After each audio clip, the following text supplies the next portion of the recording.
Presiden Prabowo Subianto menyatakan komitmennya untuk menghapus outsourcing atau alih daya dalam peringatan Hari Buruh di lapangan Monas, Jakarta 1 Mei lalu.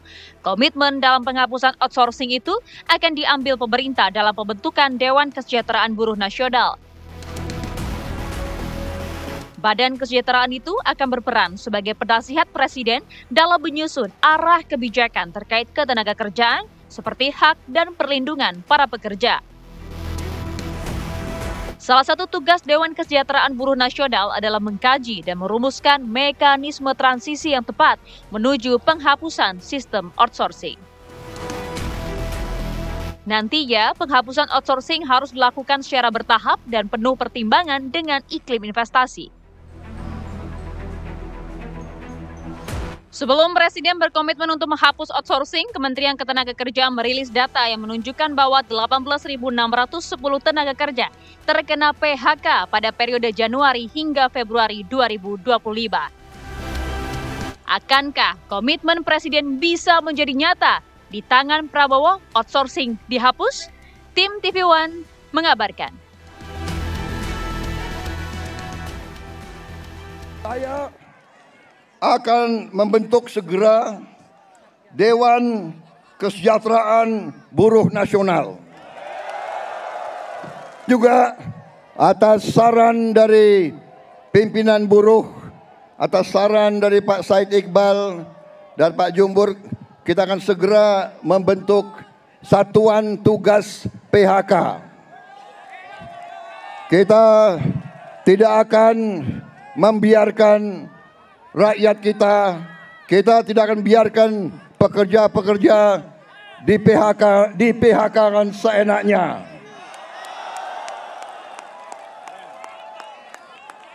Bila perlu, tidak ragu-ragu kita, negara akan turun tangan, saudara sekalian.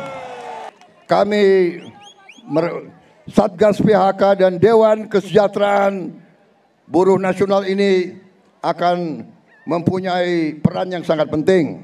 Saudara sekalian, saya juga akan meminta Dewan Kesejahteraan Nasional mempelajari bagaimana caranya kita kalau bisa tidak segera tapi secepat-cepatnya kita ingin menghapus outsourcing.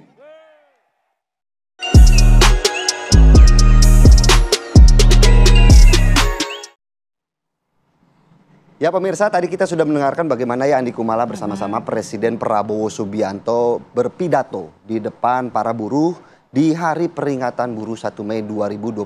Memang ada 2 poin yang cukup menarik ya. Bagaimana permintaan dari para buruh ini terkait PHK dan juga outsourcing. Iya, penghapusan outsourcing tentu akan menimbulkan 2 kutub. Ini antara perlindungan pekerja dan juga keberlangsungan usaha. Bagaimana meramu jalan tengahnya supaya kedua-duanya tidak dirugikan, kita akan bahas. Sudah hadir di studio narasumber kita ada Bang Said Iqbal, Presiden KSPI. Selamat pagi, Bang. Selamat pagi, Assalamualaikum. Waalaikumsalam. Biru-biru semua. Warna. Kompak. Ada siapa lagi, Andi Kumala? Kemudian melalui Zoom juga sudah tersambung Pak Darwoto, Wakil Ketua Bidang Ketenagakerjaan Apindo. Selamat pagi, Pak Darwoto. Selamat pagi, Pak Darwoto. Pagi Pak Iqbal. Selamat Hari Buruh Internasional ya. Pagi. Ya. Kebetulan lagi di Pati ini saya. Oh, Pak Darwoto lagi di Pati, Bang Iqbal. Jadi nggak bisa ke studio. Tadi udah ditanya juga sama Bang Iqbal, Bang Said gitu. Mana Pak Darwoto? Lagi di Pati. Iya. Baik. Bang Iqbal, apakah ini jalan terbaik? Harus dihapuskannkah outsourcing atau hanya diperbaiki saja regulasinya? Ya, terima kasih. Isu tentang penghapusan sistem kerja outsourcing itu dari mulai tahun 2003 dengan adanya Undang-Undang Nomor 13 tahun 2003. Dalam beberapa kesempatan sebelum menjadi Presiden Republik Indonesia, Bapak Presiden Prabowo menyampaikan beliau tidak setuju dengan outsourcing karena itu adalah modern slavery. Seluruh dunia mengenal istilah modern slavery, perbudakan modern.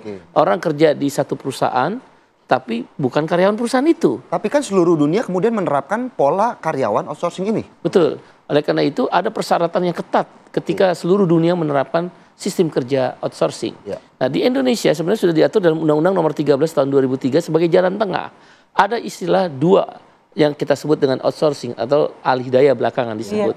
Yang satu adalah outsourcing pekerjaan, misal pabrik TV, dia mengoutsourcing pembuatan remote TV-nya ke perusahaan lain. Itu boleh, nggak ada masalah. Itu jalan tengah yang diambil di Undang-Undang Nomor 13. Misal pabrik mobil mengoutsourcing pengadaan bannya, itu boleh. Pabrik ban. Nah, yang kedua adalah outsourcing tenaga kerja. Ini yang kita lawan, yang disebut modern slavery atau istilah asingnya precarious work atau manual casual. Yaitu pekerjaan-pekerjaan yang tidak jelas. Coba buka kamus bahasa Inggris. Itu perlu tidak jelas, masa depan tidak jelas, ditentang oleh International Trade Union Confederation ataupun Industry All, di mana saya kebetulan jadi pengurusnya. Dan ketika saya jadi ILO governing body, isu tentang precarious work atau outsourcing itu selalu perdebatannya tajam. Jadi dunia memang terjadi perdebatan terhadap itu. Nah, tadi tanya, ada sebagian negara yang menerapkan, ada beberapa syarat di negara itu yang menerapkan outsourcing. Satu adalah dibatasi jenis pekerjaannya. Nah, Indonesia bebas, pekerjaan apa aja boleh. Bisa-bisa dalam satu perusahaan 99% outsourcing. Berarti tidak ada aturannya? Tidak ada aturannya. Selama ada penyalurnya begitu. Iya, selama ada penyalurnya, ada agennya. Yang kaya si agen meres uang fee dari penyediaan outsourcing, yang diuntungkan pengusaha tidak punya tanggung jawab. Berarti lemahnya di sistem yang diterapkan di sistem penyalurannya, begitu? Undang-undangnya tidak menjelaskan mana jenis pekerjaan yang boleh di outsourcing. Kan tadi ditanyakan, ada kok negara lain? Iya, tapi dia menjelaskan. Misal Jepang, 67 jenis pekerjaan yang boleh outsourcing, tenaga kerja ya. Kalau pekerjaan kita nggak ada masalah. Di Kanada misal, bahkan 90%, tapi di Kanada itu hanya status aja, hubungan kerja, tapi hak-haknya sama. Kalau dia di PHK karena outsourcing, punya pesangon, dia punya jaminan pensiun, dia punya jaminan hari tua, dia punya jaminan sosial. Kalau dipecat harus dikasih alasannya dan dia bisa menggugat ke pengadilan hubungan industrial. Kalau kita PHI atau di sana labor court. Jadi ketat sekali. Kalau di Indonesia? Di Indonesia nggak ada pembatasannya. Tidak ada batasan sektor-sektor apa saja. Betul, tapi kami Partai Buruh, KSPI, KSPC Andigani dan FSPM kan sudah menang di gugatan Mahkamah Konstitusi tentang Omnibus Law Undang-Undang Cipta Kerja. Kami menang. Di situ dikatakan tentang pasal outsourcing. Kita ada 7 pasal, satu diantaranya adalah outsourcing atau precarious work. Di situ dikatakan bahwa outsourcing adalah tidak melindungi hak-hak buruh. Dia boleh dikatakan adalah perbudakan. Perbudakan loh istilah. Tetapi negara diberi kesempatan untuk menggunakan outsourcing terhadap model pekerjaan. Pasti pengusaha, oh kita kan terbatas. Boleh. Model pekerjaannya apa? Misal pekerjaan yang sesaat. Lagi banyak order, dia butuh tenaga berlebih. Tapi suatu ketika dia downsizing, turun. Maka kan harus terjadi, tidak bisa dihindari pemutusan kontrak kerja. Oleh karena itu boleh kata MK, kata mahkamah, tapi ditentukan oleh pemerintah. Nah, kalau bicara pemerintah, kan ada tripartit. Pemerintah juga nggak boleh ujuk-ujuk mutusin. Jangan-jangan dia hanya mau kepentingan pengusaha saja.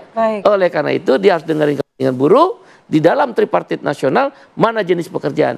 Kita minta di Undang-Undang Nomor 13 tahun 2003, pasal 65 yang dulu sudah ada, dikembalikan. Hanya 5 jenis pekerjaan yang boleh outsourcing tenaga kerja. Catering, security, driver, cleaning service, jasa penunjang perminyakan. That's all. Semua itu tidak ada. Berarti kalau core bisnisnya tidak boleh. Tidak boleh. Iya, kita tanyakan langsung ke pengusaha. Pak Darwoto mungkin bisa menanggapi pernyataan dari Bang Iqbal. Apakah ada sebenarnya sektor-sektor tertentu yang tidak boleh dilakukan outsourcing begitu, dan apa yang selama ini jadi concern perlindungan hak-hak pekerja dari pengusaha? Ya, berkaitan dengan outsourcing ini tentu apa yang disampaikan oleh Bung Iqbal tadi itu kan merupakan satu pengalaman ya, pengalaman beliau ketika menjadi governing body, kemudian melalang buana di berbagai negara. Tentu ini hal yang baik yang perlu kita diskusikan secara bersama. Karena kalau kami dari Apindo berpandangan bahwa sebenarnya outsourcing itu merupakan bagian dari kebutuhan industri. Nah, yang dirasakan selama ini adalah tatanan praktiknya.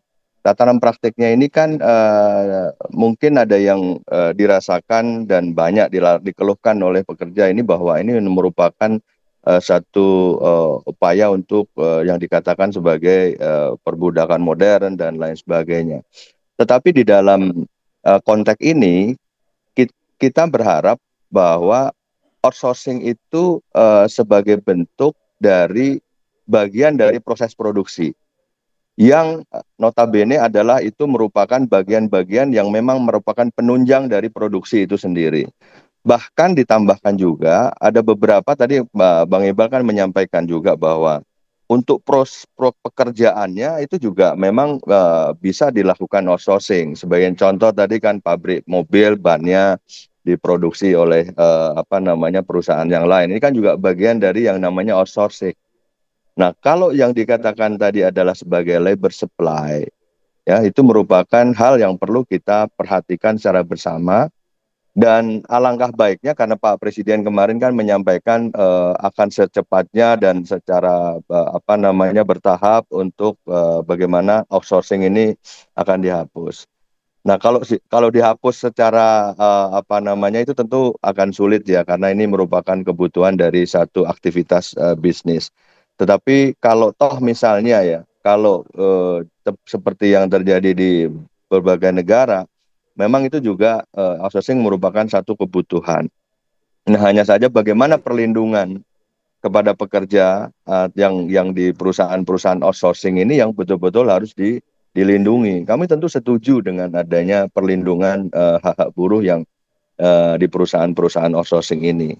Nah, sehingga kesempatan yang baik ini, momentum di peringatan May Day ini, tentunya kita bisa duduk bersama, kita diskusikan, tentunya kita undang dari para akademisi, dan Kementerian Tenaga Kerja juga saya dengar juga sudah merespon dengan adanya mengajak diskusi, bagaimana kita menerapkan prinsip-prinsip yang berkeadilan di dalam penggunaan model outsourcing di Indonesia ini. Saya rasa itu yang dapat saya sampaikan. Terima kasih. Baik, Pak Darwoto, kalau memang ada upaya juga mendudukkan bareng begitu ya para pengusaha dan juga buruh, kemudian apa yang masih menjadi PR dari pihak pengusaha untuk kemudian memberikan hak-hak yang memang layak bagi para buruh, Pak Darwoto? Tapi dijawab sesaat lagi, tetaplah di Apa Kabar Indonesia Pagi, Pak Darwoto. Wah, Bang Said udah ketawa aja.